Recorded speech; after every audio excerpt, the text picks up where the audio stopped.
သနာတော်နှစ်2558နှစ်ကောဇာတက္ကရာ1386ခုနှစ်တဇောမုံလဇန်12ရက်2014ခုနှစ်နိုဝင်ဘာလ3ရက်မန္တလေးတိုင်းဒေသကြီးချိုင်းသာဇံမြို့နယ်ရဟန်းမျိုးလုံရက်82လမ်းဥတိုင်ညွန့်တော်မြင့်မြင့်သိန်းတို့၏ဓမ္မမန္တအတွင်ဆင်းရဲခြင်းပပြုလုပ်အပ်သည်စကိုင်းမြို့မဟာသဘောတော်ကျောင်းတိုက်အတွင်ဆောက်လုပ်လူတန်းအပ်သောတတ္တနန္ဒကျောင်းဆောင်နှင့်ရေစင်ရေကန်များရေစက်ချလူတန်းခြင်းအလှတော်မင်္ဂလာအောင်ပွဲအထုဓမ္မသဘင်ပွဲ၌မန္တလေးမြို့ရံမျိုးလုံရဥတိုင်ညွန့်တော်မြင့်မြင့်သိန်းညီမမအမာရီသားအောင်ပြည့်စုံဖြိုးညွန့်အောင်သူရိန်ဖြိုးညွန့်သမိမယရဏဖြိုးလျက်မိသားစုတို့၏အမတဒါနဓမ္မဒါနအဖြစ်ဖြင့်ဟောကြားအပ်သောပျက်စီးမှုကိုရှောင်ပြည့်စုံအောင်ကြိုးစားအကြောင်းတရားဒေသနာတော်ဒီကနေ့ညဓမ္မသဘင်ခန္ဓာကိုရှင်ဘုန်းတော်သခင်ရှင်တော်မြတ်ဖရာ၏မဟာကရုဏာကုံကိုအာယုံပြုကာတိကျူဖွဲ့ဆိုအပ်သောဝန္ဒနာပနာမအာတိတဂါထာကိုရွတ်ဆိုပူဇော်ခြင်းဖြင့်စတင်ကြရအောင်ယောကပ္ပကောတိဟိပိယပမေယံကာလံကရွန်တောတိဒုက္ခရာနိခေရံကတောလောကဟိတယာနာထောနမောမကာရုဏိကတတတ္တယောနာထောဝိနိယမြာစွာတတ္တဝါဤချမ်းသာစီးပွားလိုလားတောင်းတဂုံပေါင်းခါသဖြင့်နာထမြညာခြင်းရှင်တော်မြတ်ဖရာသည်ကပ္ပကောတိဟိပိဂရေကဘာအရေးအတွက်သင်္ချာတို့ဖြင့်တော်လဲအဘယ်မေယံရည်တဲ့တိုင်းတာဖော်ပြခြင်းငါမစွမ်းနိုင်ပါသောကာလံလေးအသင်ချေသိနေကဘာရှိကြသောကာလပတ်လုံးလောကဣတယတတ္တလောကဤအကျိုးစီးပွားအလုံးငါအတိဒုက္ခရာနိဥ္စာအသက်ချေလက်အင်္ဂါမေတ္တာကြီးမာသမိတာနှင့်တထာဇနီဆွန်ခြင်းကြီးဟုကျက်တိထဘွယ်ငါးသွဲအစုလွန်ခဲရင်တော်မူတို့ကိုကရွန်တော်ဘုရားဖြစ်ရန်ဤတန်ကြိုးကုတ်အထုတော်မူရသည်ဖြစ်၍ခေရန်လက်ချေမျက်လုံးအသက်ဆုံးလျက်နှလုံးစိတ်ဝံကိုရောဤပင်မညင်းတို့ကတောဘဝတဏ္ဏကျိန်ဖန်များစွာရောက်တော်မူခဲ့ရရှာလေပြီမဟာကရုဏီကတတတဝါများရင်ဝဲသားကဲ့သို့တနာချစ်ခင်မဟာကရုဏာရှင်ဖြစ်တော်မူသောတတနာတတဝိနည်းများစွာတတဝါဤချမ်းသာစီးပွားလိုလားတောင်းတဂုံပေါင်းခါသဖြင့်နာထမြညာထိုရှင်တော်မြတ်ဖရာအားနမောယုတိပြောင်းပြော့မှန်ကိုလျော်၍ကရောယုကျိုးရှိခိုးခြင်းသည်အထုဘဝတုစင်စစ်မသွေဖြစ်ပါစေတည်း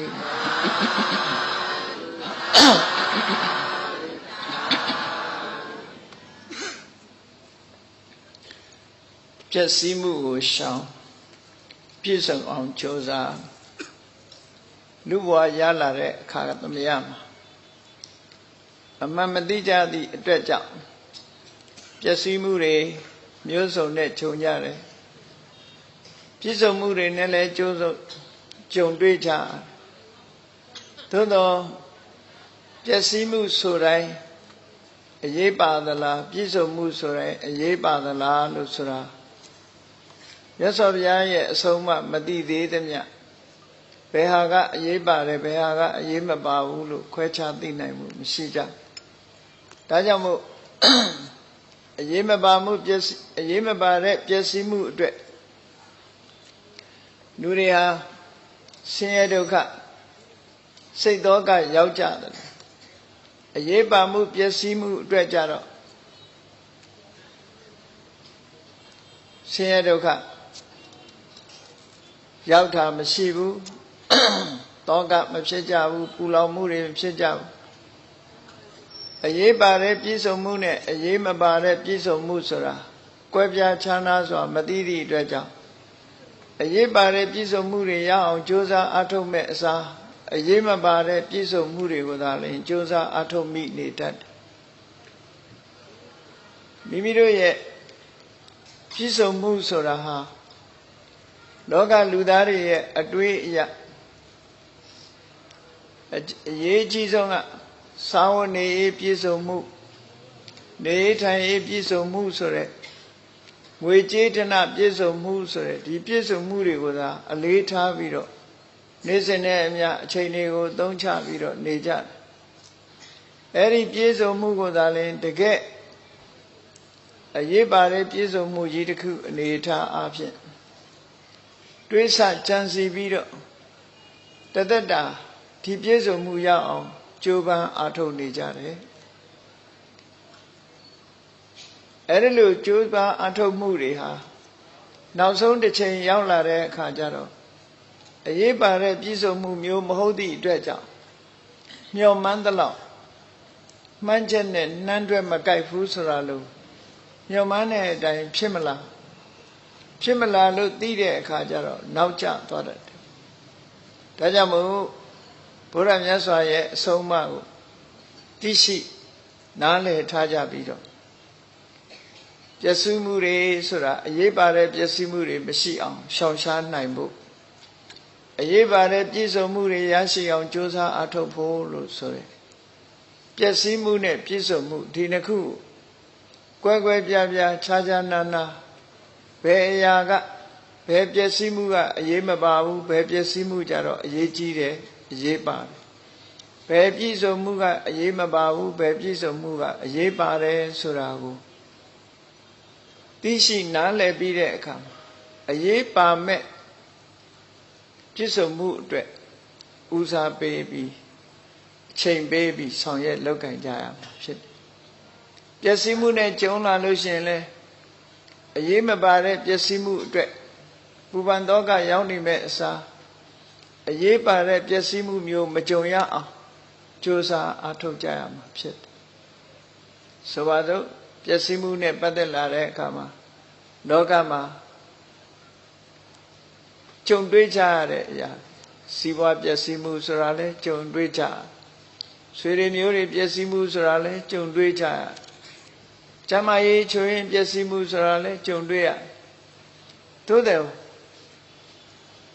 အဲ့ဒီပျက်စီးမှုတွေရဲ့အတိုင်းအတာဟာအကန့်အသတ်ရှိပြီးတော့တကယ်တော့သိပ်ပြီးတော့အရေးကြီးတဲ့ပျက်စီးမှုတွေမဟုတ်ဘူးလောကလူသားတွေ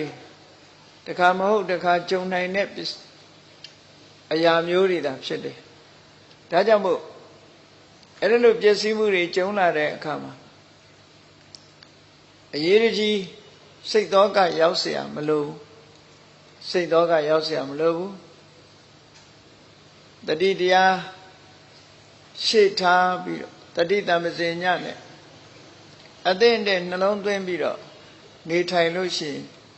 မိမိအတွက်နောက်ထပ်ဆုံးရှုံးစရာအကြောင်းမရှိဘူးလို့ဒီလိုဆိုလို့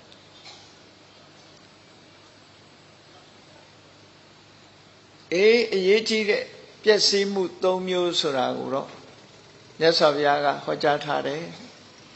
အဲ့ဒီပျက်စီးမှု၃မျိုးနဲ့ကြုံတွေ့ရင်ဒီဘဝတွင်ပျက်စီးတာမဟုတ်ဘဲနဲ့တန်တရားထိအောင်ဒုက္ခပေးနိုင်တာမျိုးကြတော့ဒါတော့အရေးကြီးတဲ့ပျက်စီးမှုမျိုးအဲ့ဒီပျက်စီးမှုမျိုးတွေမဖြစ်ရလေအောင်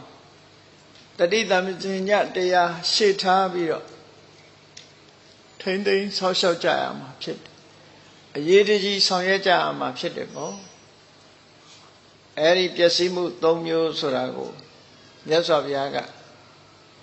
ဝိပတ္တိတံပရာတုတ်ဆိုပြီးတော့မြတ်စွာဘုရားရဲ့အဆုံးအမကိုမှတ်တမ်းတင်ပြီးတော့ထားတဲ့တုတ်တန်တစ်ခုရှိတယ်ဝိပတ္တိဆိုတာပျက်စီးခြင်းတံပရာဆိုတာပြည့်စုံခြင်းပျက်စီးခြင်းနဲ့ပြည့်စုံခြင်းအဲ့ဒီနှမျိုးထဲမှာပျက်စီးခြင်းကိုမြတ်စွာဘုရားကအရေးပါတဲ့ပျက်စီးမှုကို၃မျိုးဖြစ်ခွဲခြားပြီးတော့ရှင်းပြထားတယ် အဲ့ဒီပျက်စီးမှုတွေမကြုံအောင်ဘုန်းကြီးတို့တွေကြိုးစားအထောက်ဒီပျက်စီးမှုတွေနဲ့မကြုံတွေ့အောင်နေ့စဉ်နဲ့မျှတတိထားကြဖို့ဒီပျက်စီးမှုတွေကြုံတွေ့လာလို့ရှိရင်တို့ဟာအခြေအနေတစ်ခုဆိုးဝါးလိမ့်မယ်ဆိုတာကိုတတိပေးဆုံးမပြီးဒီပျက်စီးမှုတွေနဲ့မကြုံရအောင်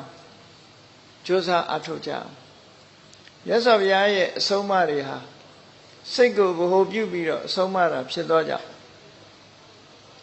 အရေးကြီးဆုံးစိတ်ဓာတ်နဲ့ပတ်သက်တဲ့ကိုယ်ကျင့်တရားနဲ့ပတ်သက်တဲ့အဲ့ဓာတွေမပျက်စီးအောင်ထိမ့်သိမ်းဆောက်ရှောက်ဖို့လိုအပ်တယ်လို့ဒီလိုဆိုတာပေါ့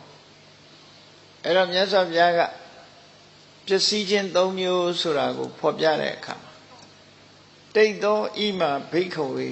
ဝိပတ္တိယောလောကမှာပျက်စီးခြင်း၃မျိုးရှိတယ်တဲ့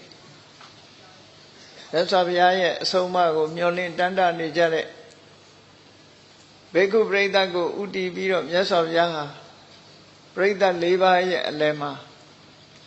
ဝိပတ္တိလို့ဆိုတဲ့ပျက်စီးမှုမျိုးကိုအရေးပါတဲ့ပျက်စီးမှုတွေမဖြစ်ရလေအောင်တတိပေးတဲ့အနေနဲ့ဒီသုတ်တံကိုဟောကြားတာ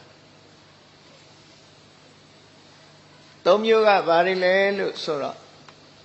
နံပါတ်၁ကသီလဝိပတ္တိကိုယ်ချင်းတရားဤပျက်စီးမှုနံပါတ်2ကစိတ်တဝိပတ္တိစိတ်ဓာတ်ဤပျက်စီးမှုနံပါတ်3ကဒိဋ္ဌိဝိပတ္တိအမြင်နဲ့အယူအဆတစ်ခုဤပျက်စီးမှုလို့ဒါအရေးကြီးတဲ့အရေးပါတဲ့ပျက်စီးမှုတွေဒီပျက်စီးမှုတွေမဖြစ်ရအောင်မိမိတို့နေ့စဉ်ဘဝမှာတတိထားပြီးလုံလဝိရိယကြီးမားစွာဖြင့်ရှောင်ရှားကြရမှာဖြစ်တယ်ပေါ့ဒီပြင်ပျက်စီးမှုတွေယမယံခါကြုံရတဲ့စီးပွားဥစ္စာတွေရဲ့ပျက်စီးမှုတွေဒါတွေကတလောက်ကြီးအရေးမပါဘူးပြန်ပြီးတော့ထူထောင်လို့လွယ်တယ်အရေးကြီးတဲ့ပျက်စီးမှုတွေကတော့သီလဝိပတ္တိကိုကျင့်သီလပျက်စီးမှုဟာအရေးကြီးတယ်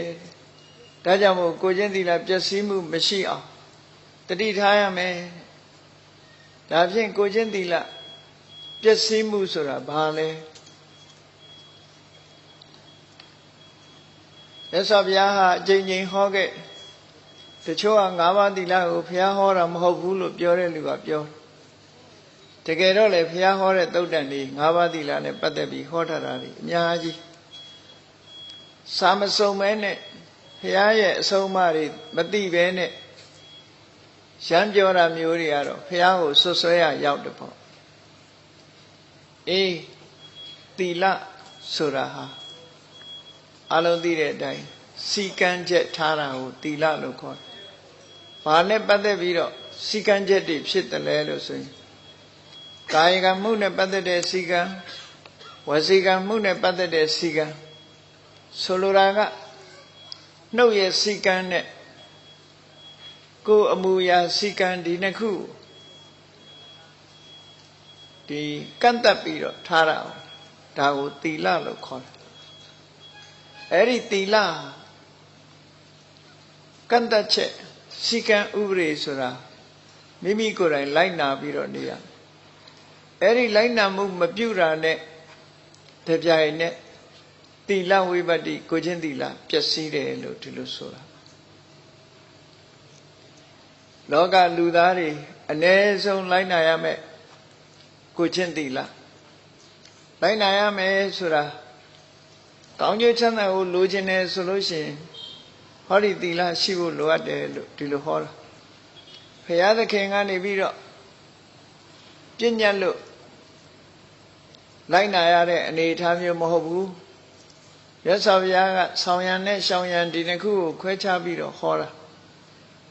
ဘုရားပြည့်ညတ်လို့ဆောင်ရံဖြစ်တာလည်းမဟုတ်ဘူးဘုရားပြည့်ညတ်လို့ရှောင်ရံဖြစ်တာလည်းမဟုတ်ဘူးလောကသဘာဝကိုစဉ်းစားကြည့်မိဆိုတာဘသူကိုင်းကိုင်းပူမှာပဲလောင်မှာပဲအစိတ်ဆိုတာကိုဘသူစားစားထိုအစိတ်ရဲ့အကျိုးဆက်ကိုခံရမှာပဲမတည့်တဲ့အရာတွေလှုပ်လို့ရှိရင် ထိုမတည့်တဲ့အရာရဲ့ထိခိုက်နစ်နာစေမှုကိုလူတိုင်းဟာခံကြရထို့တူပဲ၅ပါးသီလဆိုတာဘာသာနဲ့လည်းမဆိုင်ဘူးလူမျိုးနဲ့လည်းမဆိုင်ဘူးအမျိုးသားအမျိုးသမီးနဲ့လည်းမဆိုင်ဘူးလှုပ်ဆောင်ဒီရှောင်ရင်အကျိုးမရှောင်ရင်အပြစ်ဒီလိုဆိုလို့တယ်ရှောင်နိုင်ရင်အကျိုးရမယ်မရှောင်နိုင်ရင်အပြစ်ရဥပမာမယ်မတည့်တဲ့အစာစားတယ်ဆိုတာလူမျိုးနဲ့လည်းမဆိုင်ဘူးဘာသာနဲ့လည်းမဆိုင်ဘူးနော်မတည့်တာစားလို့ရှိရင်လူတိုင်းဘယ်ပုဂ္ဂိုလ်ပဲဖြစ်ဖြစ်မတည့်တာစားရင်ထိုအစာရဲ့တုံ့ပြန်မှုကိုခံရမှာပဲပေါ့ဒီလိုဆိုလိုတာပေါ့သီလဆိုဒီမှာလည်းပဲလူတိုင်းလိုက်နာရမယ်လိုက်နာသင့်တဲ့အကျင့်တရားတွေကိုသီလလို့ဆိုတာဆိုလိုတာကအဓိကအချက်အားဖြင့်ပါတော့ပါဏာတိပါဒသူများအသက်တတ်ခြင်းမှရှောင်ရမယ်ပါဏာတိပါဒသူများအသက်ကိုမတတ်ခြင်းမှမရှောင်ဘူးလုဒ္ဓောလောဟိတပါဏိလို့ဆိုတဲ့အတိုင်းရက်ဆက်တယ်တရားရရဲ့အသက်ကိုတတ်တာရက်ဆက်တယ်ရဲဆက်တတ်တယ်လောဟိတပါဏိတတ်တယ်ဖြတ်တဲ့သည့်အတွက်ကြောင့်သွေးစွန်းနေတဲ့လက်ရှိတယ်အဲ့ဒါလို့အကျဉ်းတရားကင်းမဲ့ပြီးတော့တရားရရဲ့အသက်ကိုရဲဆက်ကြမ်းထန်အကျဉ်းကင်းမဲ့စွာတတ်တဲ့ပုဂ္ဂိုလ်ဟာဘာလဲဆိုရင်ရှောင်ရမယ့်ဟာကိုမရှောင်သည့်အတွက်ကြောင့်ကိုချင်းသီလတစ်ခုကိုဖောက်ပြတာဖြစ်သောကြောင့်သီလဝိပတ္တိသီလပြတ်နေတယ်လို့ဒီလိုပြောတာနော်ဘာသာနဲ့လည်းမဆိုင်ဘူးဒါဘယ်ပုဂ္ဂိုလ်ပဲတတ်ဘုရားဘာသာဝင်မဲ့တတ်တခြားဘာသာဝင်မဲ့တတ်တရားရဲ့အသက်ကိုတတ်တယ်ဆိုရင်စဉ်းစားကြည့်ပေါ့သူများအသက်ကိုတိုးအောင်လုပ်တယ်အသက်ရှင်နေတဲ့တရားတွေကိုအသက်ရှင်ခွင့်မပေးဘူးတတ်ဖြတ်တယ်ဆိုလို့ရှိရင်သူ့ရဲ့ reaction ကဘာလာမလဲလို့ဆိုရင်မိမိကိုတုံ့ပြန်လာတဲ့အခါမှာသူများအသက်တတ်ခြင်းဟာကိုယ့်အသက်သေဖို့အတွက်အကြောင်းတစ်ခုဖြစ်လာကိုယ့်ကိုတတ်မဲ့ဖြတ်မဲ့လူပေါ်ခြင်းလဲပေါ်လာမယ်သို့မဟုတ်ဖြစ်လျာဘဝမှာအသက်တိုးမယ်ဆိုတဲ့အကျိုးဆက်တွေလည်းဖြစ်ပေါ်လာဒါသဘာဝကပေးတာသဘာဝကပေးတာမရှောင်ဘူးဆိုတဲ့ကိုချင်းသီလပြက်ပြားပြီးသူများတဲ့ကိုတတ်ချင်းဆိုတဲ့ဒီကိုချင်းသီလကိုဖောက်ဖျက်ပြီးတော့သီလဝိပတ္တိဖျက်ပြီးဆိုလို့ရှိရင်တော့သူ့အတွက်ကအကျိုးဆက်တွေဘာတွေလာလဲလို့ဆိုရင်တရားဝတ္တူကိုရှင်သန်ခွင့်မပေးတဲ့ဖြင့်မိမိကိုယ်တိုင်ရှင်သန်ခွင့်မရဘူးဆိုတဲ့အခြေအနေမျိုးနဲ့ကြုံရတတ်တယ်တရားဝတ္တူမသေးခင်နှိမ့်ဆက်ထားတဲ့အနာတရဒဏ်ရာတွေကိုဖြစ်စေတဲ့ဖြင့်မိမိကိုယ်တိုင်အနာတရဒဏ်ရာတွေဖြစ်မယ်ယောဂဝေဒနာတွေမိမိကိုယ်တိုင်ခံစားရမယ်ဆိုတဲ့ဒီအကျိုးဆက်တွေကိုဖြစ်ပေါ်စေနောက်ဘဝမှာအပင်ငရဲကြတာအသာထောင်ဒီဘဝမှာတွေမဲ့တုံ့ပြန်လာတဲ့အနေအထားတွေကမကောင်းတော့ဘူးလို့ဒီလိုဆိုလို့အကျဉ်းတရားကင်းမဲ့မှုဟာမိမိပေါ်မှာကျဉ်းနာသူကင်းမဲ့ခြင်းအကြောင်းတရားတစ်ခုဖြစ်လာအဲ့တော့ကိုချင်းသီလပျက်စီးခြင်းကြောင့်မို့လို့စီးပွားဥစ္စာပြတ်တာကပြန်ပြီးတော့ထူထောင်လို့ရတယ်ကိုချင်းသီလပြတ်သွားလို့ရလာတဲ့အကျိုးဆက်ကတော့ဘာလဲပြတ်ပြားသွားတဲ့ကိုချင်းသီလကြောင့်လူတွေဟာဘဝတစ်ခုအဆုံးသတ်သွားလို့ရှိရင်ကောင်းရာသုတိဘုံကိုမရောက်နိုင်တော့ဘူးအောက်တန်းနောက်တန်းကျလာတဲ့ဘဝမျိုးတွေတည်းရောက်သွားပြီးတော့ဘဝဆက်တိုင်းမှာအသက်တူတာတို့ယောဂများတာတို့ဆိုတာမျိုးတွေဖြစ်ပေါ်လာတတ်တယ်မယုံမရှိနဲ့အကြောင်းတရားဆိုတာနော်တဘာဝကမိမိစိုက်ပျိုးတဲ့တပင်မျိုးရဲ့အသီးနှံကိုမျိုးကိုပဲရတယ်ဓမ္မပင်စိုက်ရင်ဓမ္မသီးပဲရမယ်တရက်ပင်စိုက်ရင်တရက်သီးပဲရမယ် တဘာဝတရားရဲ့မှန်ကန်တဲ့နိယာမသဘောတရားလို့ခေါ်တယ်မိမိကိုယ်တိုင်ကအသက်သက်ပြီးတော့ကိုယ်မှာကောင်းကျိုးချမ်းသာတွေရမယ်ဆိုတာဘယ်လိုနည်းနဲ့မှမမျှော်လင့်နိုင်ဘူးပါဏာတိပါဒကိုမလုံးချုံသည့်အတွက်ကြောင့်ကိုချင်းသီလပြည့်သည့်အတွက်ကြောင့်မိမိမှရလာနိုင်တဲ့အကျိုးဆက်တွေကမိမိကိုယ်တိုင်အသက်တူခြင်းယောဂထူပြောခြင်းဤဘဝ၏ဆုံးမဲ့မှာဆင်းရဲဒုက္ခတွေများလာတဲ့ဘုံဘဝသို့ကြာရောက်ခြင်းခုလူတွေမျက်မြင်တွေ့နေတဲ့တိရစ္ဆာန်တွေပဲကြည့်လူတွေရဲ့အနိုင်ကျင့်တပ်ဖြတ်မှုကိုခံနေကြကာကွယ်ပေးမဲ့လူမရှိဘူးသူတို့မှာဘယ်သူမှကာကွယ်မပေးဘူးဒီအခြေအနေမျိုးကြီးကိုဘယ်သူကနေဖြစ်ပေါ်စေတာလဲဒီဘဝကိုဘယ်သူကရောက်အောင်ပို့လိုက်တယ်လဲလို့ဆိုရင်ဟောဒီသီလဝိပတ္တိဆိုတာကနေပို့လိုက်ကိုချင်းသီလမရှိခဲ့သည့်အတွက်ကြောင့်အခြေအနေဆိုးတစ်ခုမိမိရဲ့ကံကြမ္မာဆိုးတွေကဖန်ကြီးပေးလိုက်တာလို့ဒါကြောင့်မို့မြတ်စွာဘုရားကသီလဝိပတ္တိသီလပျက်စီးမှုကိုရှောင်ရမယ်လို့ဒီလိုဟောတာနော်ဒါရင်လားလို့ဆိုတော့နောက်တစ်ခုကဘာလို့အဒိဏဒါနသူများမပေးတဲ့ပစ္စည်းသူများပစ္စည်းတစ်ခုကိုတနည်းနည်းနဲ့ရအောင်ယူတယ်ဗတရားတဲ့နည်းနဲ့စီးပွားတွေရှားတယ်မမှန်မကန်တဲ့နည်းနဲ့စီးပွားရအောင်လုပ်တယ်ဆိုတာတွေလုပ်လာအဲ့ဒီမမှန်မကန်တဲ့သူများစီကပစ္စည်းဥစ္စာတွေရလာအောင်လှုပ်ဆောင်မှုတွေခိုးခြင်း25ပါးဆိုတဲ့မယ်အမှန်တမ်းများပြားတယ်လေယူတာတို့ညာယူတာတို့ဖုံးကွယ်ပြီးတော့ယူတာတို့အမျိုးစုံလှည့်စားပြီးတော့ယူတာတို့ဆိုတာလေအဒိဏဒါနလို့ဆိုတာအဒိဏဆိုတာသူများမပေးတဲ့ပစ္စည်းအာဒါနရယူတာဤမျိုးမျိုးနဲ့ယူတယ်အဲ့ဒီသူများပစ္စည်းကိုချီချီဖြူဖြူပေးတာမဟုတ်တဲ့သူများပစ္စည်းကိုရအောင်လုပ်တယ်ဆိုတဲ့စေရနာကိုချင်းသီလကိုပြပြစေလောကလူသားတွေဟာပစ္စည်းပေါ်မိတီပြီးအသက်ရှင်နေကြပစ္စည်းတစ်ခုပြတ်သွားလို့ရှိရင်အသက်တရားသလိုခံစားကြဒါကြောင့်မို့ဒုတိယအဆိုးဝါးဆုံးကတော့လူသားတွေရဲ့ပစ္စည်းတစ်ခုကိုမတရားနည်းနဲ့ရယူခြင်းဟာဒီပါဏာတိပါဒပြီးလို့ရှိရင်အဆိုးဆုံးကိုချင်းသီလပြပြမှုပဲဖြစ်တယ်သူများပစ္စည်းကိုရယူမှုစ조사တဲ့ပုဂ္ဂိုလ်ရဲ့စ조사ခြင်းရဲ့အကျိုးဆက်ကဟောဒီသီလပြည့်ခြင်းရဲ့အကျိုးဆက်ကဘာဖြစ်လဲဆိုကိုယ်ပစ္စည်းလဲထိုနည်း၎င်းအပြုတ်မှုခံရတတ်တယ်နောက်ဆုံးပဲမိမိပစ္စည်းဟာမိလောင်လို့ပျက်စီးတာရေမျောလို့ပျက်စီးတာလေတိုက်လို့ပျက်စီးတာဆိုတာမျိုးလို့ယန္တမျိုး၅ပါးကြောင့်မို့လို့တနည်းမဟုတ်တနည်းပစ္စည်းတွေကဆုံးမပြီးတော့သွားရတယ်နောက်ဆုံးမှာမကောင်းမှုအကုသိုလ်ကြီးထွားလာလို့ရှိရင်ဒီ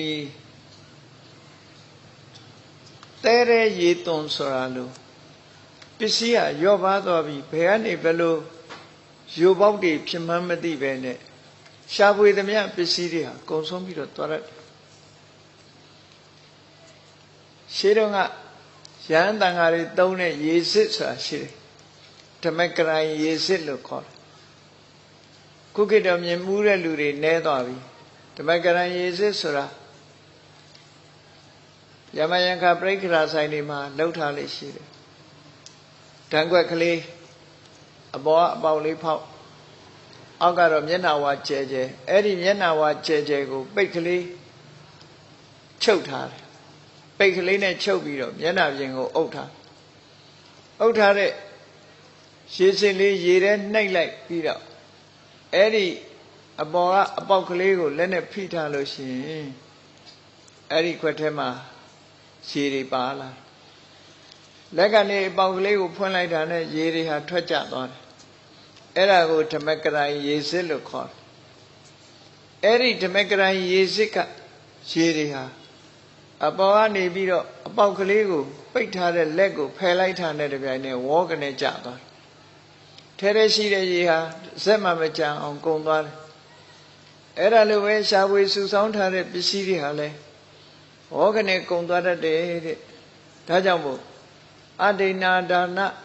မရှောင်ကျင်မှုလို့ဆိုတဲ့ကိုချင်းသီလပြည့်ပြားမှုဟာပါဏာတိပါဒပြီးရင်တော့အဆိုးဆုံးပဲလို့ဒီလိုသတ်မှတ်ပြီးတော့ဖော်ပြတာဒါကြောင့်မို့ကိုချင်းသီလပြည့်စုံမပြည့်ပြားစေရဘူးပစ္စည်းရေးနဲ့ပတ်သက်ပြီးတော့လဲကိုချင်းသီလမပြည့်ပြားစေရဒီပြည့်ပြားမှုဟာအရေးပါတဲ့ပြည့်ပြားမှုဖြစ်တယ်ပေါ့နောက်တစ်ခုကဘာလဲလို့ဆိုလို့ရှိရင်ကာမေတုမိစ္ဆာစာရကာမကိစ္စတွေမှာလူတွေရဲ့ထုံးတမ်းစဉ်လာလူဥပဒေနဲ့ခွင့်ပြုထားတာတဲ့ကျော်လွန်ဖောက်ဖျက်ပြီးတော့လူစည်းကမ်းကိုဖောက်ဖျက်ပြီးလူတွေရဲ့ဂုဏ်သိက္ခာကင်းမဲ့တဲ့ကာမဂုဏ်ကိစ္စတွေကိုဆောင်ရွက်ပြီးဆိုရင်တော့ကာမေတုမိစ္ဆာစာရမှားရွင်ကာမကိစ္စမှားရွင်မှုကိစ္စအဲ့ဒါဟာလိုက်နိုင်ရမှာမလိုက်နာဘူးကာမကိစ္စတွေမှားရွင်တယ်လို့ဆိုလို့ရှိရင်ကိုချင်းသီလပျက်စီးမှုဖြစ်တယ်အဲ့ဒီကိုချင်းသီလပျက်စီးတဲ့ပုဂ္ဂိုလ်ဟာဖြစ်လျာဘဝမှာလူမုံများခြင်းလူစင်မမင်ခြင်းဆိုတာတွေကြုံတွေ့ကြလူစင်မမီတဲ့ပုဂ္ဂိုလ်တွေဖြစ်လာတတ်တယ်တဲ့လူမုံများခံရတဲ့ပုဂ္ဂိုလ်တွေဖြစ်တာအဲ့ဒါမျိုးတွေဖြစ်လာမှာဆိုလို့အပင်ငရဲကိုလည်းကြားရောက်တတ်စေတယ်ဒါကြောင့်မို့သီလဝိပတ္တိဒီကိုချင်းသီလကိုလည်းပြည့်စုံအောင်လုပ်ကြမပြည့်စုံလို့ပျက်စီးပြီဆိုလို့ရှိရင်တော့အခြေအနေတစ်ခုဆိုးဝါးမှုမိမိတဏ္ဍာမှာဖြစ်စေနိုင်တယ်ဟောနောက်တစ်ခုကတော့မုသဝါဒလို့ခေါ်တယ်မုသဝါဒဆိုတာဟာအမှန်ကိုသိလျက်နဲ့အမှားကိုပြောဆိုမှုတမင်္ဂလာအမှားကိုပြောဆိုအဲ့ဒီအမှားကိုပြောဆိုခြင်းဖြင့်တစ်ဖက်သားရဲ့အကျိုးစီးပွားတွေကိုပြတ်အောင်လုပ်တာလို့ဒီလိုဆိုအပျော်အပြက်ပြောတဲ့မုသဝါဒနဲ့တစ်ဖက်သားအကျိုးစီးပွားပြတ်အောင်ပြောတဲ့မုသဝါဒမတူတတ်ဘူးပေါ့သို့တော်လည်းမုသဝါဒအမှန်မပြောဘူးဆိုတာမှန်သမျှဟာမပြောသင့်တဲ့အရာတစ်ခုပဲဖြစ်တယ်မြတ်စွာဘုရားကဆုံးမတယ်ရေစရာလုပ်ပြီးတောင်မှလိမ်ပြီးတော့မပြောနဲ့မုသဝါဒကိုရှောင်နိုင်အောင်ကြိုးစားကိုယ်နှုတ်ကထွက်ပြီဆိုရင်အမှန်ကိုပဲပြောမယ်မပြောချင်ဒီတိုင်းနေပြောပြီဆိုရင်အမှန်ကိုပဲပြောလို့ဒီလိုဆိုတာပေါ့မပြောပဲနေတာနဲ့ဒီဘာမှအပြစ်မရှိသေးဘူးပြောသင့်ပြီဆိုတဲ့အချိန်မှာပြောပြီဆိုရင်တော့အမှန်ပြောဖို့လို့သို့သောမိမိပြောလိုက်တဲ့စကားတစ်ခုဟာမှားနေမှန်းသိရတဲ့နဲ့အမှန်လုပ်ပြီးတော့တစ်ဖက်သားနိဒ္ဒဆုံးရှုံးသွားအောင်လုပ်ထားကြတော့မုသဝါဒကိုချင်းသီလပြပြားစေတတ်တဲ့အရာတစ်ခုဖြစ်သွားကိုချင်းသီလပြပြားအောင်ပြပြားတဲ့ကျွလွန်မှုဟာဒီဘဝမှာဆိုရင်မုသဝါဒပြောတတ်တဲ့ပုဂ္ဂိုလ်ရဲ့စကားကိုဘယ်သူမှမယုံဘူးဒါလက်တွေ့ဘဝမှာလိန်တဲ့ပုဂ္ဂိုလ်ရဲ့စကားကိုလူမယုံဘူးနောက်ဆုံးမှာသူ့ရဲ့အကျိုးဆက်အနေနဲ့ဘာတွေဖြစ်တတ်တော့ဆိုဆွဆွဲခံရတတ်တယ်ကိုမလုပ်ဘဲနဲ့လုပ်တယ်လို့ဆွဆွဲခံပြစ်မှုကြီးတွေဆွဆွဲပြီးတော့မိမိကိုအပြစ်ဒဏ်ပေးခံရတာမျိုးတွေကြုံတတ်တယ်ဒါကြောင့်မို့မုသဝါဒဆိုတာရှောင်ရမယ်မြတ်စွာဘုရားသခင်ကိုရောမြတ်ကသားတော်ရာဟုလာလေးကိုရေခွက်ကလေးထဲမှာရေခတ်ပြပြီးတော့တဝက်လောက်ရေလေးခတ်ထားပြီးရေခွက်ထဲမှာရေအနည်းငယ်သာရှိတာကိုမြင်ရလားမြင်ပါတယ်ဆိုတော့လိန်ပြောတတ်တဲ့ပုဂ္ဂိုလ်ရဲ့တဏ္ဍာမှာကိုချင်းတရားဟာအနည်းငယ်ပဲရှိတယ်လို့ဒီလိုဟောကလေးနားလဲအောင်လို့မြတ်စွာဘုရားဆုံးမနောက်ကြတော့ခွက်ထဲရေတွေကိုတုံလိုက်ပြီးတော့ရာဟုတ်လားဟောဒီခွက်ထဲရေရှိသေးလားမရှိတော့ပါအဲ့ဒါလိုပဲလိန်တတ်တဲ့ပုဂ္ဂိုလ်ရဲ့တဏ္ဍာမှာကိုချင်းတရားဆိုတာလုံးဝမရှိတော့ဘူးပြီးတော့မြတ်စွာဘုရားခွက်ကလေးကိုမှောက်ပြတယ်အဲ့ဒါလိုမှောက်ပြပြီးတဲ့အခါရာဟုတ်လားဟောဒီခွက်မှောက်ထားတဲ့ထဲမှာရေရှိရလားမရှိပါအဲ့ဒါလိုပဲလိန်တတ်တဲ့ပုဂ္ဂိုလ်ရဲ့တဏ္ဍာမှာကိုချင်းတရားဆိုတာလုံးဝပြပြသွားပြီလို့ လိမ်လည်မှုရဲ့အပြစ်တွေကိုမြတ်စွာဘုရားနားလည်အောင်ဆုံးမဩဝါဒဒါကြောင့်ရည်စရာအနေနဲ့တောင်လိမ်လည်မှုကိုမပြုနဲ့လို့ဆုံးမကိုကျင့်သီလနဲ့ပတ်သက်တာနောက်တစ်ခုကဘာတော့ဆိုလို့ရှိရင်သူရမေရယသူရမေရယဆိုတာ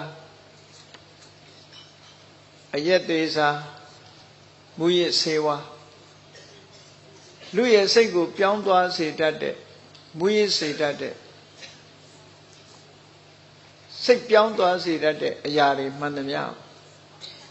သူရမေရယလို့ဆိုဒါမှမဟုတ်မစ္ဆပမာဒထားရှင်မှုတယ်မေးလျော့တယ်အစစ်မှန်တွေကိုမသိတော့ဘဲနဲ့ရှင်မှုသွားစေတတ်တယ်မေးလျော့စေတတ်တယ်ဆိုတဲ့ဒီမူရစေဝါမျိုးအယက်သေးစာမျိုးရှောင်ရတယ်မရှောင်ဘူးဆိုရင်ကိုချင်းသီလပြက်ပြားခြင်းပဲလို့ခေါ်တယ်အဲ့ဒါကိုသီလဝိပတ္တိလို့ခေါ်တယ်ရှစ်ပါးသီလစောင့်တည်လို့ရှစ်ပါးသီလတွေကနောက်ထပ်ဖြည့်ဆွက်ပြီးစောင့်တည်ထားတဲ့သီလတွေကျိုးလို့ဒီလောက်အပြစ်ကြီးမကြီးဘူးငါးပါးသီလမှမလုံဘူးဆိုလို့ရှိရင်တော့ငါးပါးသီလပျက်စီးခြင်းကြောင့်ဖြစ်ပေါ်လာမဲ့အကျိုးဆက်တွေကတော့ခံရမယ်ဒီလိုဆိုလိုတာပေါ့နော်အဲ့တော့ငါးပါးသီလလို့ဆိုရဲသီလဝိပတ္တိသီလပျက်စီးပြီဆိုလို့ရှိရင်တဲ့ဒီပုဂ္ဂိုလ်ဟာသေသည်ချမ်းမဲမှာအပင်ငရဲကိုကြာရောက်သွားစေနိုင်တယ်ဒီအကုသိုလ်ကြောင့်အပင်ငရဲကိုကြာစေနိုင်ဒါကြောင့်မို့သီလပြတ်မှုဟာအရေးကြီးတယ်အမှတ်တမဲ့မနေပဲနဲ့ငါမှဘာမှအရေးမကြီးဘူးလို့စိတ်ထဲမှာမအောင်မိပဲနဲ့ကိုချင်းသီလပြက်ပြားမှုကိုအရေးမပါသလိုမလုံးသင့်ဘူးဒါဟာအရေးကြီးတဲ့ပျက်စီးမှုတစ်ခုဖြစ်တယ်လို့တန်မိုးထားပြီးတော့ဒီပျက်စီးမှုမျိုးမရှိအောင်ရှောင်ကျဉ်ဖို့လိုအပ်တယ်လို့ဒီလိုဆိုတာအလေးနဲ့ထားရဒီလိုကိစ္စမျိုးနဲ့ပတ်သက်ပြီးကိုချစ်မြတ်နိုးတဲ့ပုဂ္ဂိုလ်တိုင်းဟာကိုကောင်းစားစေခြင်းနဲ့ချမ်းသာစေခြင်းနဲ့ဆိုတဲ့ပုဂ္ဂိုလ်တွေဟာမိမိကိုယ်တိုင်ကိုချင်းသီလမပြတ်ပြောင်းအောင်ထိမ့်သိမ်းဆောက်ရှောက်တဲ့နာပေါ့အေးငါးပါးသီလပြည့်ပြည့်စုံစုံလုံးပြီဆိုရင်သီလတမ္ပရာလို့ခေါ်တယ်သူများတဲ့တတ်ခြင်းမှရှောင်ခြင်းနဲ့သူများဥစ္စာမတရားယူခြင်းမှရှောင်ခြင်းနဲ့သူတစ်ပါးသားမယားပြစ်မှားခြင်းမှရှောင်ခြင်းနဲ့သူတစ်ပါးအကျိုးပြည့်အောင်လိန်လီလိစားပြောကြခြင်းကရှောင်ခြင်းနဲ့ဝိရစေဝအယက်သေးစာလုံးဝရှောင်ခြင်းနဲ့ဆိုဟောသီလတမ္ပရာကိုချင်းသီလနဲ့ပြည့်စုံပြီဆိုရင်လူဘဝရဖို့နတ်ဘဝရဖို့တေတိချမ်းမဲနိုင်ကောင်းရသူတိဘုံရောက်ဖို့ဆိုတာမခဲရင်တော့ဘူးသီလပျက်စီးနေပြီဆိုရင်တော့မမျော်လင့်နဲ့မျော်လင့်ပွဲမရှိဘူးသီလနဲ့ပြည့်စုံပြီဆိုရင်လူဘုံနတ်ဘုံဆိုတဲ့အခုလက်ရှိရနေတဲ့အနေအထားမျိုးဆက်လက်ရရှိဖို့အတွက်အခြေအနေတစ်ခုကောင်းနေတယ်လို့ဒီလိုမြတ်စွာဘုရားဒီလိုဟောသီလပြည့်ခြင်းကြောင့်တခြားဟာပြည့်ခြင်းကြောင့်အပင်ငရဲမကြဘူးတဲ့သီလပြည့်ခြင်းကြောင့်တော့အပင်ငရဲကြနိုင်တယ်သီလနဲ့ပြည့်စုံခြင်းဟာတခြားအရာတွေပြည့်စုံခြင်းနဲ့ဥပမာစီးပွားဥစ္စာပြည့်စုံတယ်လို့ဆိုတဲ့အခါမှာစီးပွားဥစ္စာပြည့်စုံမှုကြောင့်ဒီဘဝမှာချမ်းသာမှုရတာတော့ရှိတယ်သီလနဲ့ပြည့်စုံပြီဆိုရင်ဒီဘဝတည်းမကဘူးနောက်တန်တရားပါချမ်းသာမှုကိုရနိုင်တယ်လို့ဒီလိုဟောတော့ပြည့်စုံမှုဆိုတဲ့အထက်မှာလဲသီလနဲ့ပြည့်စုံမှုဟာအရေးပါတယ်စီးပွားဥစ္စာပြည့်စုံမှုတဲ့ပိုတန်မိုးကြီးတယ်လို့ဒီလိုမှတ်သားထားပြီးတော့လိုက်နာကျင့်သုံးမှုဒီလိုပြုရမှာနော်အေးဝိပတ္တိသီလဝိပတ္တိဆိုတာဒီပျက်စီးမှုအဲ့ဒီသီလဝိပတ္တိဆိုတဲ့ပျက်စီးမှုကိုရှောင်ပြီးတော့သီလတမ္ပရာဆိုတဲ့ပြည့်စုံအောင်ကြိုးစားရမယ်လို့ဒီတစ်ခုပါနောက်တစ်ခုကျတော့စိတ်တဝိပတ္တိနဲ့စိတ်တတမ္ပရာစိတ်တဝိပတ္တိဆိုတာစိတ်ဓာတ်ပျက်စီးမှုဆိုတာမြတ်စွာဘုရားဘာကိုပြောတာလဲဘ တမန်အဖြစ်ကြည့်မယ်ဆိုရင်စိတ်ဓာတ်ပျက်စီးတယ်ဆိုတာစိတ်ဆင်းရဲနေတာတို့စိတ်ဓာတ်တွေကျနေတာတို့နော်မလုံးချင်မကိုင်းချင်ဖြစ်နေတာတို့မကြိုးစားချင်တာတွေဖြစ်နေတာတို့ဒီလိုဟာတွေကိုစိတ်ဓာတ်ကျတယ်လို့ဒီလိုဆိုကြမြတ်စွာဘုရားရဲ့စိတ်ပျက်စီးမှုဆိုတာဘာကိုပြောတာတော့လို့ဆိုသူများပစ္စည်းကိုမှရချင်တဲ့အဘိဓါဆိုတဲ့တရားတွေလွှမ်းမိုးနေမှုဟာစိတ်ဓာတ်ပျက်စီးမှုလို့ခေါ်တယ်တစ်ဖက်သားပျက်စီးသွားစေခြင်းနဲ့ဒေါသတွေလွှမ်းမိုးနေမှုဟာစိတ်ဓာတ်ပျက်စီးမှုလို့ခေါ်တယ်လောဘတမန်လောဘမျိုးမဟုတ်ဘူးသူများပစ္စည်းကိုမှရချင်တဲ့လောဘဒေါသကလည်းတမန်ဒေါသမျိုးမဟုတ်ဘူးသူများကိုပျက်စီးသွားစေလိုတဲ့ဒေါသအဲ့ဒီလောဘဒေါသနှစ်ခုဟာစိတ်ဓာတ်ကိုပျက်စီးစေတတ်တဲ့အရာတွေဖြစ်လို့မြတ်စွာဘုရားကစိတ်တဝိပတ္တိလို့ဟောတယ်အဲ့ဒီစိတ်တဝိပတ္တိနဲ့ကြုံပြီဆိုလို့ရှိရင်စိတ်ဓာတ်ပျက်စီးနေတဲ့ပုဂ္ဂိုလ်တယောက်ဟာဤဘဝကြီးချမ်းမဲမှာအပင်ငရဲကိုကြာရောက်သွားနိုင်တယ်စိတ်ဓာတ်ပျက်စီးနေတဲ့ပုဂ္ဂိုလ်ဒါကြောင့်မို့လို့စိတ်ဓာတ်ပျက်စီးမှုကိုမရှိအောင်ဘုန်းကြီးတို့တွေရှောင်ကြရမှာဖြစ်တယ်ကိုယ်ဆင်ញင်သုံးသပ်ကြည့်သူများပစ္စည်းကိုမှငါရခြင်းနဲ့လောဘငါမှရှိနေသလားတခြားပုဂ္ဂိုလ်တွေမိမိနဲ့အစင်မပြေတဲ့ပုဂ္ဂိုလ်တွေပျက်စီးသွားရင်ကောင်းမှာပဲဆိုတဲ့ဒေါသအတွေးတွေငါမှရှိနေသလားရှိလာရင်မရှိအောင်ကြိုးစားဖို့ဒီလိုဆိုလိုတာအဲ့ဒီလိုအဘိဇာနဲ့ဖြာပါဒဒီနှစ်ခုကိုစိတ်တဝိပတ္တိလို့မြတ်စွာဘုရားဒီလိုဟောတယ်စိတ်တတမ္ပရာဆိုတာကြတော့ဒါရဲ့စန့်ကျင်မဲ့အပြန်အားဖြင့်ကြည်ရသူများပစ္စည်းကိုကိုယ်ပစ္စည်းဖြစ်လို့မှုဆိုတဲ့လောဘဘယ်တော့မှမတွေးဘူးသူများပစ္စည်းကိုရချင်တဲ့စိတ်မျိုးသူများပစ္စည်းဗန္ဒာမျက်မုံကြိုးတာမျိုးမလုပ်ဘူးတစ်ဖက်သားဒီမိမိနဲ့အစမပြေတဲ့ပုဂ္ဂိုလ်ပဲဖြစ်စေတစ်ဖက်သားကိုပျက်စီးသွားပါစေဆိုတဲ့စိတ်ဓာတ်မျိုးမထားဘူးသူကံနဲ့သူနေတာငါနဲ့ဘာမှမဆိုင်ဘူးမိမိမခေါ်မပြောတာ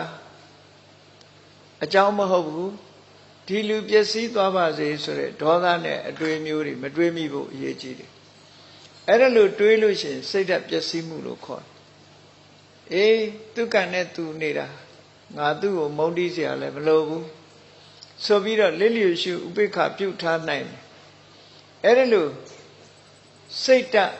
တမ္ပရာလို့တစ်ဖက်သားကိုပျက်စီးစေလိုမှုဆိုတာမထားပဲနဲ့ကောင်းစားစေလိုတဲ့စိတ်ပဲထားတယ်အဲ့ဒါလို့မေတ္တာတရားကိုသာထားပြီးတော့လောဘကိုလည်းဖယ်ရှားတယ်ဒေါသကိုလည်းဖယ်ရှားတယ်မေတ္တာဘာဝနာပွားများပြီးတော့နေမယ်ဆိုလို့ရှိရင်မေတ္တာထပ်တတ်လို့ရှိရင်စိတ်တတမ္ပရာလို့ခေါ်တယ်ကောင်းမြတ်တဲ့စိတ်နဲ့ပြည့်စုံစိတ်တတမ္ပရာဆိုတဲ့ကောင်းမြတ်တဲ့စိတ်နဲ့ပြည့်စုံပြီဆိုတဲ့ပုဂ္ဂိုလ်တယောက်ဟာဤဘဝရဲ့အခြားမဲ့မှာကောင်းရတိဂရိဘုံရောက်ဖို့သေချာတယ်တဲ့မြတ်စွာဘုရားကောင်းရတိဂရိဘုံရောက်တယ်ဒါကြောင့်မို့စိတ်ဓာတ်ပျက်စီးမှုကိုရှောင်ရမယ်စိတ်ဓာတ်နဲ့ပြည့်စုံမှုကိုကြိုးစားအားထုတ်ရမယ်လို့ဒီလိုဆိုတာဒါမြတ်စွာဘုရားရဲ့တရားတော်တွေဆိုတာလက်တွေ့ကျင့်သုံးဖို့လိုအပ်တယ်ကိုယ့်ကိုဆန်းစစ်သီလဝိပတ္တိကိုကျင့်သီလပျက်စီးမှုရှိနေသလားရှိနေသေးရင်ငါပြင်မှပဲဒါအရေးကြီးတဲ့ပျက်စီးမှုဖြစ်တယ်ဆိုတာကိုယ့်ကိုသတိထားပြီးတော့ရှောင်ကျဉ်မှုလိုအပ်တယ်ပေါ့အဲ့ဒီလိုမဟုတ်ဘဲနဲ့မရှောင်နိုင်ဘူးဆိုပြီးစင်ကြီးတွေပေးပြီးနေမယ်ဆိုလို့ရှိရင်ခံရမှာဘာလို့လဲဆိုရင်ကိုယ်ပဲခံရမှာပေါ့ဒီလိုဆိုတာချမ်းသာခြင်းပဲမဲ့ချမ်းသာမှုကိုရဖို့ခက်သွားဒါကြောင့်မို့သီလဝိပတ္တိစိတ်တဝိပတ္တိဆိုတဲ့ပျက်စီးမှုတွေကိုရှောင်ပြီးတော့သီလတမ္ပရာစိတ်တတမ္ပရာလို့ဆိုတဲ့ပြည့်စုံမှုတွေရရှိအောင်ကြိုးစားအားထုတ်ရမယ်နောက်တစ်ခုဝိပတ္တိဆိုတာဒိဋ္ဌိဝိပတ္တိဒိဋ္ဌိတမ္ပရာပျက်စီးမှုကဒိဋ္ဌိဝိပတ္တိပြည့်စုံမှုကဒိဋ္ဌိတမ္ပရာဒိဋ္ဌိဆိုတာအမြင်ကိုပြောတာလူတွေမှာသူ့အမြင်ကိုယ်အမြင်ကိုယ်စီရှိကြတယ်အမြင်တွေအယူဆတွေမတူညီကြဘူးလူဘဝရလာလို့ရှင် မှန်ကန်တဲ့အမြင်တစ်ခုမပြည့်ရွံ့အောင်ထိမ့်သိမ်းဆောက်ရှောက်ဖို့လိုအပ်တယ်ပေါ့ရမယခတွေးပြီးတော့နှလုံးသွင်းမကန်တဲ့အခါမှာလူတွေမှာမှားယွင်းတဲ့အမြင်တစ်ခုကိုဆွဲကင်သွားတတ်တယ်အဲ့ဒါဟာကြီးမားတဲ့အန္တရာယ်ကြီးတစ်ခုပဲအရေးကြီးတာပါလဲလို့ဆိုလို့ရှိရင်ဒိဋ္ဌိဝိပတ္တိဆိုတဲ့နေရာမှာကံတရားရဲ့အကျိုးကိုမရှိဘူးလို့ငင်းကွယ်မှုဟာအရေးကြီးဆုံးအဆိုးဝါးဆုံးသောအယူဤပျက်စီးမှုလို့ဒီလိုဆိုလို့ဘယ်ဘာသာကိုးကွယ်ဘာသာတရားတွေထဲမှာဒီကံဤအကျိုးကိုလက်ခံယုံကြည်နေသေးတယ်ဆိုလို့ရှိရင်ကောင်းတဲ့ဘုံဘဝရောက်နိုင်သေးတယ်ကောင်းတဲ့ဘုံဘဝတွေရောက်နိုင်တယ်ကံဤအကျိုးကိုညှင်းပယ်ပြီးဆိုတဲ့အချိန်မှာတော့ဒီပုဂ္ဂိုလ်ဟာကောင်းရသူဂတိဘုံကိုမရောက်နိုင်ဘူးမှားယွင်းတဲ့အမြင်မိစ္ဆာဒိဋ္ဌိလို့ဆိုဒီမှာတခြားတက္ကရာဒိဋ္ဌိစသည်ကိုပြောတာမျိုးမဟုတ်ဘဲနဲ့ကံတရားရဲ့အကျိုးကိုညှင်းပယ်တယ်ဆိုပါစို့လူတွေတန်းတယ်ဆိုတာဘာမှအကျိုးမရှိဘူးလက်ဆောင်ပစ္စည်းပေးတာဘာတစ်ခုမှအကျိုးမရှိဘူးလူမှုတန်းမှုတွေမှန်သမျှပေးကမ်းစွန့်ကြဲမှုတွေမှန်သမျှဘာတစ်ခုမှအကျိုးမရှိဘူးကံတရားကိုလုပ်တဲ့ဒီကံတရားရဲ့အကျိုးတွေကိုလုံးဝလက်မခံမယုံကြည်ဘူးအဲ့ဒါလို့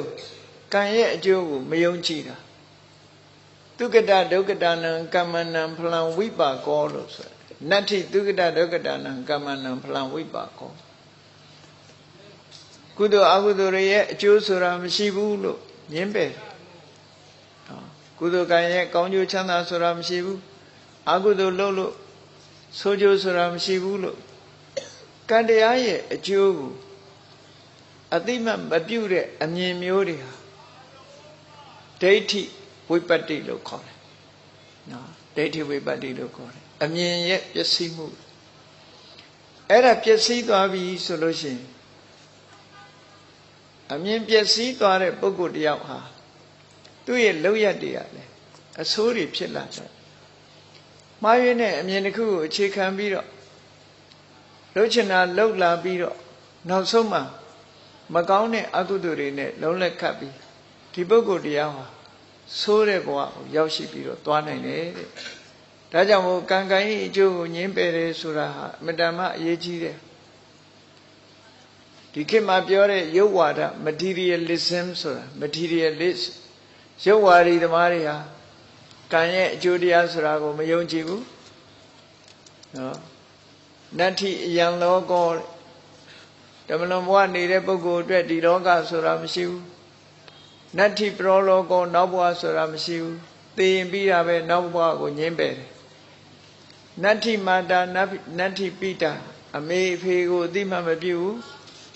အမေအဖေကိုအတိမမပြုသည့်အတွက်ကြောင့်အမေအဖေပေါ်မှာပြုစုခြင်းစော်ကားခြင်းဆိုတာတွေရဲ့အကျိုးအပြစ်ကိုအတိမမပြုဘူးနတ္ထိတတ္တဩပပတ္တိကသေပြီးတဲ့နောက်ပြန်မွေးတဲ့တရားမရှိဘူးသေပြီးရင်ပြီးတာပဲလို့လောကမှာကံတရားကိုလုံးဝမယုံကြည်ကံတရားရဲ့အကျိုးကိုလည်းလုံးဝမယုံကြည်ထိုဘဝဤဘဝဆိုတာကိုလည်းလုံးဝမယုံကြည်တဲ့ပုဂ္ဂိုလ်မျိုး materialist လို့ခေါ်ရုပ်ဝါဒီသမားအဲ့ဒါလို့ရုပ်သားလည်းအဓိကထားပြီးတော့မယုံကြည်တဲ့ပုဂ္ဂိုလ်မျိုးတွေအဲ့ဒါဟာကိုဒိဋ္ဌိဝိပတ္တိအမြင်ရဲ့ပျက်စီးမှုလို့ဒီလိုခေါ်တယ်။ဘာဖြစ်လို့အမြင်ရဲ့ပျက်စီးမှုလို့ခေါ်လဲလို့ဆိုသူကကိုလှုပ်တာအပေါ်မှာကောင်း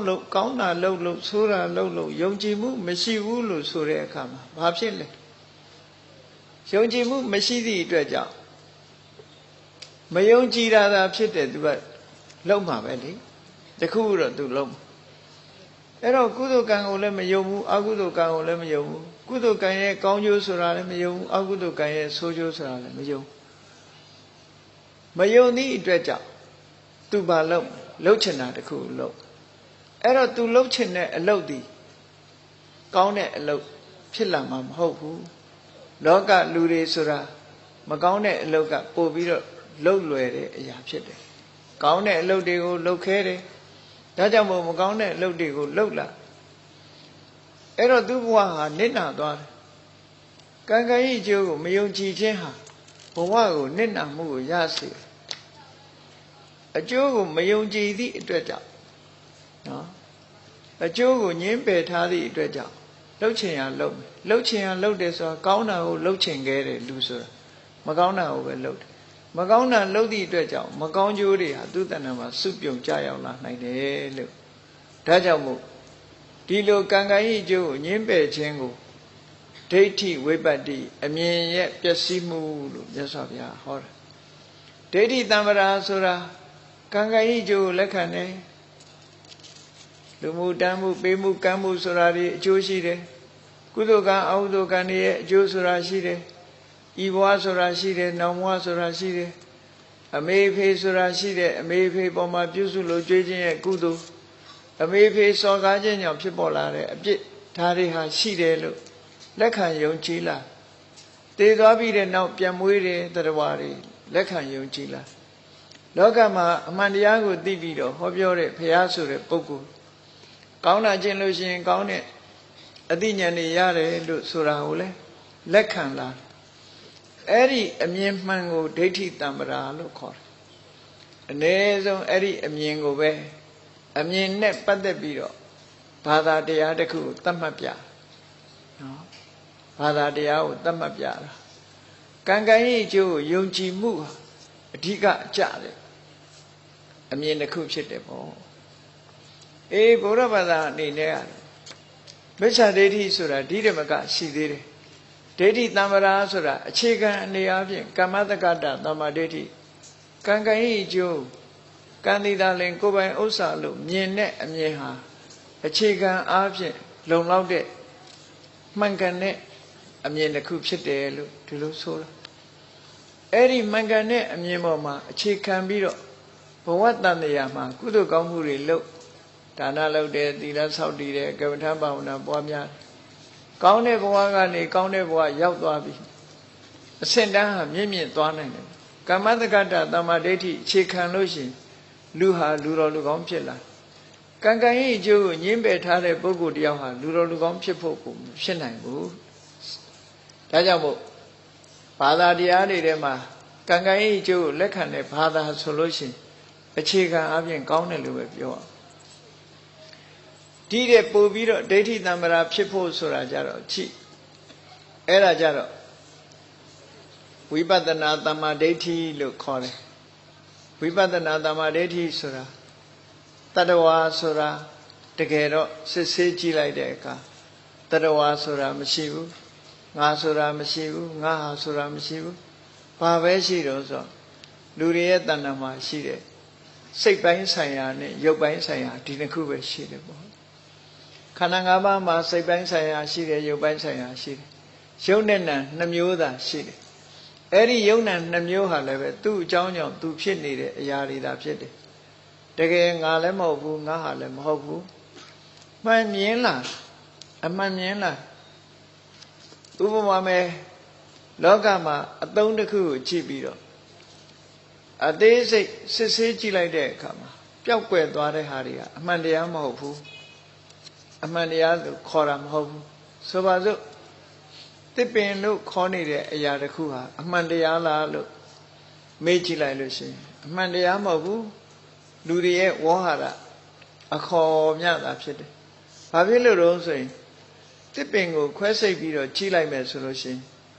အကြမ်းမြင်ကြည့်လိုက်ရင်ပဲဒါကအမြင့်ဒါကပင်စီဒါကအကိုင်းခက်ဒါကအရွက်ဒါကအပွင့်ဒါကအသီးဆိုပြီးတော့သူကလည်းသူရှိအဲဒီတစ်ခုစီတစ်ခုစီထားလိုက်ရင်တစ်ပင်ဆိုတာဘယ်မှာလဲလို့ရှာလိုက်တော့တစ်ပင်မရှိတော့တစ်ခုစီတစ်ခုစီဖယ်ထားလိုက်တာနဲ့တပြိုင်နက်တစ်ပင်ဆိုတာမရှိတော့ရှိနေတာဘာတော့ဆိုအသေးစိတ်လေးတွေပဲတစ်ခုစီပဲရှိတယ်အဲ့တစ်ခုစီလဲထပ်ခွဲလိုက်လို့ရှိရင်ပျောက်သွားအောင်မှလူဆိုတာလည်းပဲထို့တူပဲရုပ်နဲ့နာနှစ်ခုပေါင်းစပ်ထားတဲ့အချိန်လေးမှာလူလို့ခေါ်နေတာတစ်ခုစီတစ်ခုစီခွဲစိတ်ပြီးတော့ကြည့်လိုက်တဲ့အခါလူဆိုတာမရှိဘူးရုပ်နဲ့နာနှစ်ခုပဲရှိတယ်လို့ဒီလိုမြင်လာတဲ့အမြင်မျိုးကြတော့ခုနက ကာမတက္ကတာတမ္မာဒိဋ္ဌိတဲ့ပို့ပြီးတော့အစစ်မြင့်တဲ့အမြင်မျိုးဖြစ်လာအဲ့ဒီအမြင်မျိုးဖြစ်မှနိဗ္ဗာန်ချမ်းသာဆိုတာရဖို့နီးစပ်လာတယ်အေးလူတွေရဲ့တဏ္ဍာမှာရှိတဲ့ယုံနဲ့နာနှစ်မျိုးပဲရှိတယ်အဲ့ဒီယုံနဲ့နှစ်မျိုးဟာနှစ်ခုပေါင်းစပ်လို့စကားပြောခြင်းလှုပ်ရှားခြင်းဆိုတာဖြစ်လာတယ်တစ်ခုစီခွဲစိတ်ခွဲလိုက်မယ်ဆိုရင်တစ်ခုစီခွဲခွာထားလိုက်မယ်ဆိုရင်ဒီလိုလှုပ်ရှားနိုင်မှုတွေတစ်ခုမှမရှိဘူးအားလုံးဟာအရှိန်အဝါမရှိတဲ့အရာတွေပဲဘာနဲ့ဥပမာတူတော့ဆိုရင်ရုပ်သေးရုပ်နဲ့အလားတရတူတယ်ပေါ့အခုခေတ်ရုပ်သေးရုပ်ဘက်ထရီအားနဲ့လှုပ်ထားတဲ့ရုပ်သေးရုပ်တွေဘက်ထရီကုန်သွားရင်လှုပ်ရှားနိုင်မှုမရှိဘူးကျိုးဆွဲတဲ့ရုပ်သေးရုပ်တွေကလည်းကျိုးမဆွဲသူမရှိရင်လှုပ်ရှားနိုင်မှုမရှိဘူးထို့တူပဲလူရဲ့ခန္ဓာကိုယ်မှာလည်းနာနဲ့ရုပ်ဒီနှစ်ခုပေါင်းစပ်ထားသည့်အတွက်ကြောင့်စကားပြောတယ်သွားတယ်လာတယ်လှုပ်ရှားမှုတွေဖြစ်တယ်တခုစီခွဲထားလိုက်လို့ရှိရင်မဖြစ်ဘူးဆိုတဲ့အမြင်မျိုးမြင်ပြီးတော့ဒီထက်မဲ့တရားဝါဆိုတာမရှိဘူးငါဆိုတာမရှိဘူးယုံနာတရားတက်တက်မြတာရှိတယ်လို့ဒီလိုမြင်လာတဲ့အမြင်ကြတော့ခုနတဲ့အစစ်မြင့်သွားတယ်ဒိဋ္ဌိတံ္ပရာမှာအစစ်မြင့်အဲ့တော့ဒီမကဘူးနောက်ဆုံးမှာမိမိတို့တဏ္ဍာမှာရှိနေတဲ့ယုတ်တရားနံတရားတွေဟာဖြစ်လာပြီးရင်ပျောက်ကွယ်သွားတာဖြစ်သောကြောင့်အနိစ္စမမြဲဘူးမမြဲတဲ့သဘာဝတရားတွေကအမြဲတမ်းကပ်ပြီးတော့နှိမ့်ဆက်နေတာဖြစ်သောကြောင့်ဒုက္ခကိုယ်အလိုတိုင်းကိုယ်ဆန္ဒအတိုင်းဘာတစ်ခုမှမဖြစ်သောကြောင့်အနတ္တလို့ဟောအနိစ္စဒုက္ခအနတ္တလို့မြင်လို့ရှိရင်ဝိပဿနာတမ္မာဒိဋ္ဌိလို့ခေါ်ပြန်အဲ့ဒီတမ္မာဒိဋ္ဌိကြတော့ဒိဋ္ဌိတံ္ပရာဟာပို့ပြီးတော့အစစ်မြင့်လာတယ်လို့ဒီလိုပြောအဲ့ဒီဒိဋ္ဌိတံ္ပရာဝိပဿနာဉာဏ်ရလာပြီဆိုတော့မှ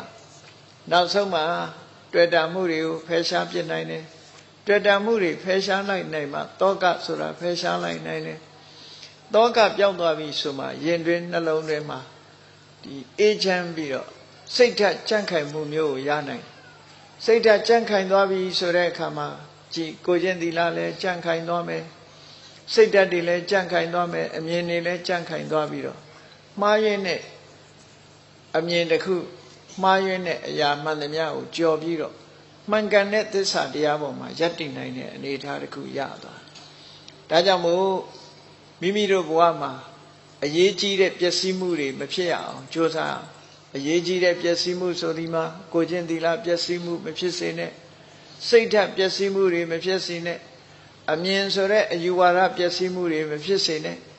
အရေးပါတဲ့ပြည့်စုံမှုတွေကိုယ်တဏ္ဍာမှာပြည့်စုံအောင်ကြိုးစားအထောက်အမယ်သီလနဲ့ပြည့်စုံအောင်ကြိုးစားအထောက်အမယ်စိတ်ဓာတ်နဲ့ပြည့်စုံအောင်ကြိုးစားအထောက်အမယ်မှန်ကန်တဲ့အမြင်နဲ့ပြည့်စုံအောင်ကြိုးစားအထောက်အမယ်လို့ဝိပတ္တိတံ္ပရာသုတ်တံအယမြတ်စွာဘုရားကအခုလိုဆုံးမဩဝါဒပေးတာဖြစ်ပါတရားချစ်ခင်သူတော်စင်ပြိဿပေါင်းတို့မြတ်ဗုဒ္ဓရဲ့အဆုံးအမကိုယုံကြည်လက်ခံကြသည့်အားလျော်စွာမြတ်ဗုဒ္ဓရဲ့အဆုံးအမတိုင်းမိမိတို့ဘဝမှာဒီပျက်စီးမှုတွေကိုရှောင်ကြဖို့ပျက်စီးမှုတွေမိမိတဏ္ဍာမှာမဖြစ်အောင်တို့တွေရှောင်ကြရမှာဖြစ်တယ်ပြည့်စုံမှုတွေကိုရရှိအောင်တို့တွေကြိုးစားအားထုတ်ကြရမှာဖြစ်တယ်လို့ကိုယ်စီစိတ်အားထက်သန်စွာနဲ့မြတ်ဗုဒ္ဓရဲ့အဆုံးအမတိုင်းလိုက်နာကျင့်သုံးနိုင်ကြပါစေကုန်သတည်း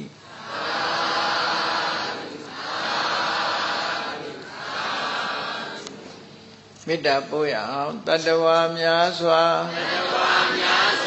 ဘေးရန်กว่าချမ်းသာကြပါစေတတ္တဝါများစွာဘေးရန်กว่าချမ်းသာကြပါစေမေတ္တာရေချမ်းသုံးငါဖြံငြိမ်းချမ်းကြပါစေမေတ္တာရေချမ်းသုံးငါဖြံငြိမ်းချမ်းကြပါစေသက်ရှိချမ်းသာစိတ်ချမ်းသာတို့ရဆန္ဒပြည့်ပါစေသက်ရှိချမ်းသာစိတ်ချမ်းသာတို့ရဆန္ဒပြည့်ပါစေဟောလန္တာဒုက္ခပင်ကစားမေတ္တာပုံနေတုသင်္ကမ မနောတရာတိတဝေတံဘဝယန္တုတုကန္နကမေတ္တာပုံနေတုသင်္ကမစုပေါင်းပုအမေတ္တာရဟုယံမြူပါဝင်းငွေလမင်းနှင့်ရောင်ကြီးရှက်ယုံပေါင်းဆောင်ရခြင်းကြောင့်တဗ္ဗေတံကျွဲ့မဲ့ဥတုံလုံးစုံများစွာတတ္တဝါတို့၏မနောတရာတိမြင်မြန်ဖြူစင်အေးကြည်လင်းသည့်ရေစဉ်ပြည့်တင်းစိတ်နှလုံးတည်ဟုသောရေအိုင်ကြီးအတွင်၌ဒုက္ခပင်သာစင်ထာဝရအေးမြကြည်သာတာယာပွင့်လန်းချမ်းသာဒုက္ခတည်ဟုသောကုမုဒ္ဒရာဇာဗန်တို့သည်ဖုံးလန္တာဝန္တာရွှေမြူဝမုံလူလျက်ကြည်နူးပွဲကြုံဖူးပွေးညကုန်သည်ဖြစ်၍ဒုက္ခနကလေအောင်လေးတဲ့ရောရှက်သင်ပြန့်ပီတိတိဟုသောယနန်းတို့သည်ဘဝယန္တုကောင်းစွာမဲ့သွေကြိုင်လည်၍နေကြပါစေကုန်တည်း